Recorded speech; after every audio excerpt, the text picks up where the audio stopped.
Kan kabar saya, keberadaan saya itu tidak ada, dan sampai saat ini ya cuman teman-teman saya saja yang support saya sampai pada detik ini. Itu pengalaman saya sampai bisa jadi mu'alaf sampai seperti ini. Tapi alhamdulillah Allah ngasih saya orang-orang baik, orang-orang yang Assalamualaikum warahmatullahi wabarakatuh. Perkenalkan, nama saya Anissa. Saya pertama kali mu'alaf itu di Desember 2018. Perjalanan saya menjadi mu'alaf itu berawal dari keinginan saya melihat lingkungan sekitar saya rata-rata adalah muslim. Jadi saya merasakan Islam itu nyaman bagi saya itu ketika bulan Ramadan, di mana setiap bulan puasa saya melihat teman-teman saya berkumpul dengan keluarganya seperti buka puasa, sholat tarawih, dan lebaran itu kayaknya menyatu dengan keluarganya. Tapi setelah saya bedakan dengan agama saya, dengan hari raya Natal, itu jauh sekali bedanya.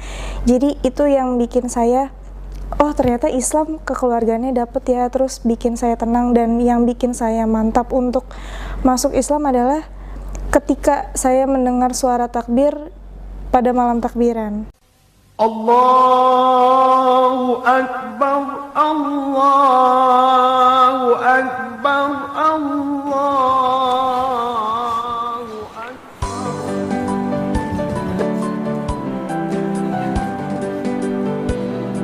Bismillahirrahmanirrahim.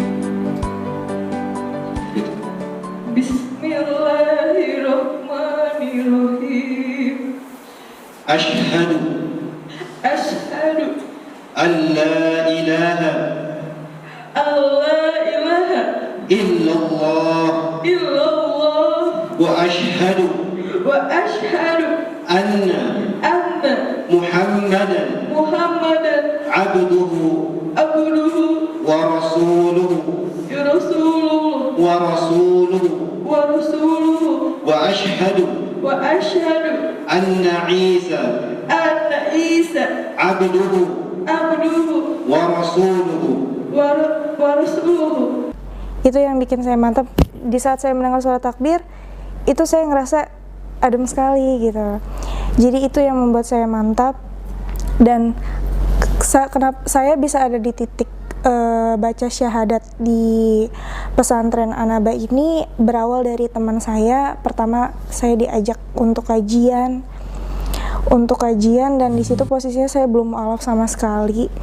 Jadi saya diajak kajian dan saya dipinjemin gamis, kerudung, dan di situ saya dikenalkan oleh salah satu ustazah,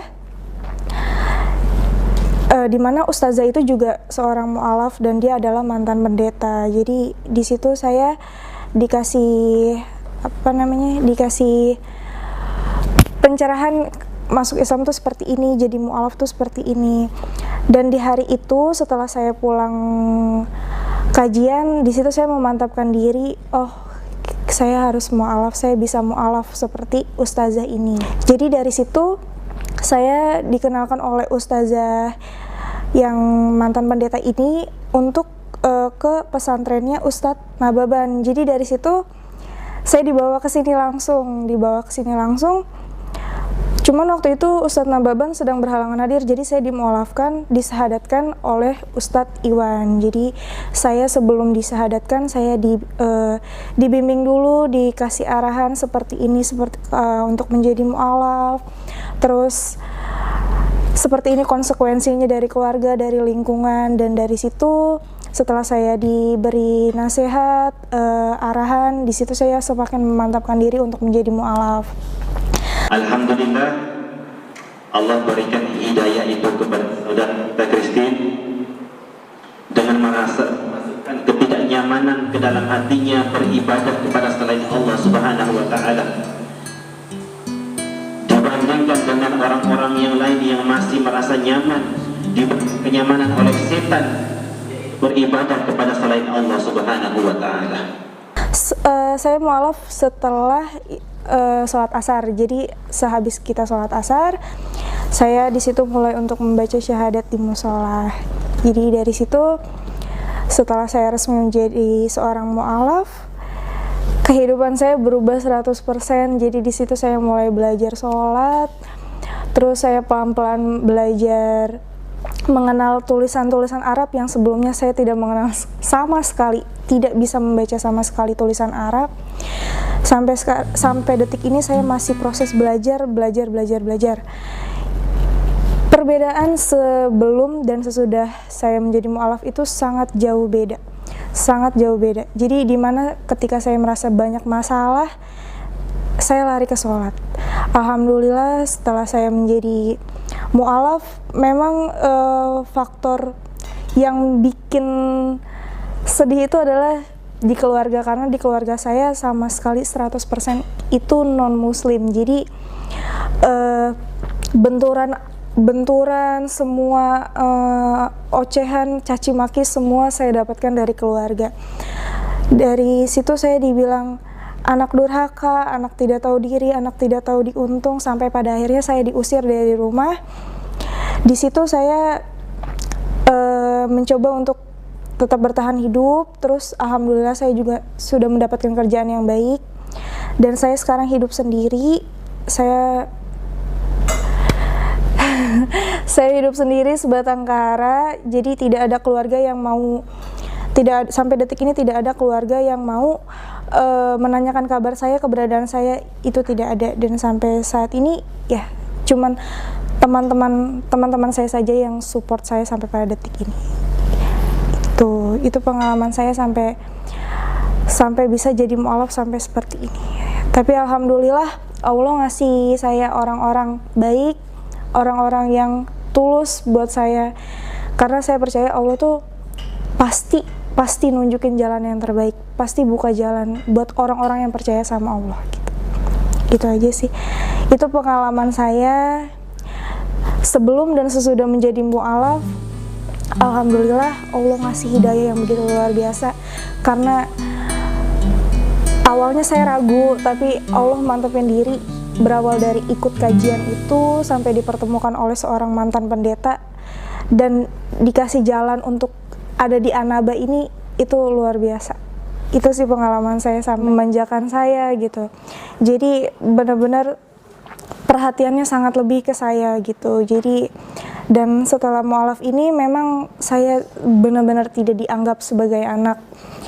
Saya dikeluarkan dari rumah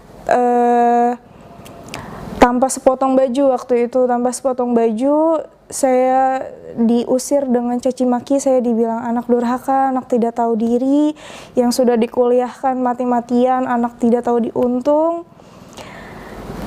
Saya kangen banget, kangen bapak, kangen mama, kangen adik. Kalau seandainya adik, bapak, mama, kalau lihat kakak di sini, kakak cuma bilang, kakak udah dewasa, kakak nentuin jalan hidup kakak sendiri.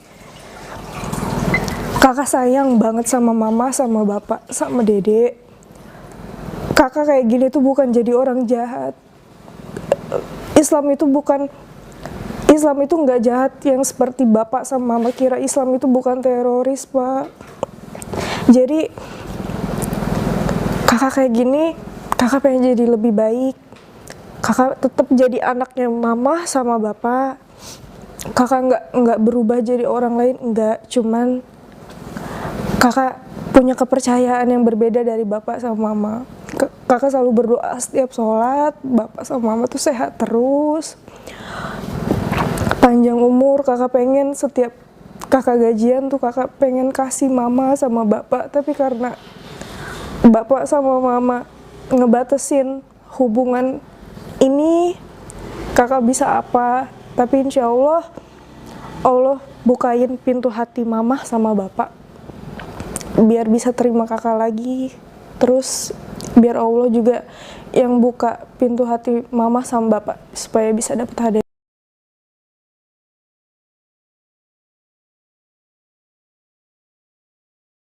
Assalamualaikum warahmatullahi wabarakatuh.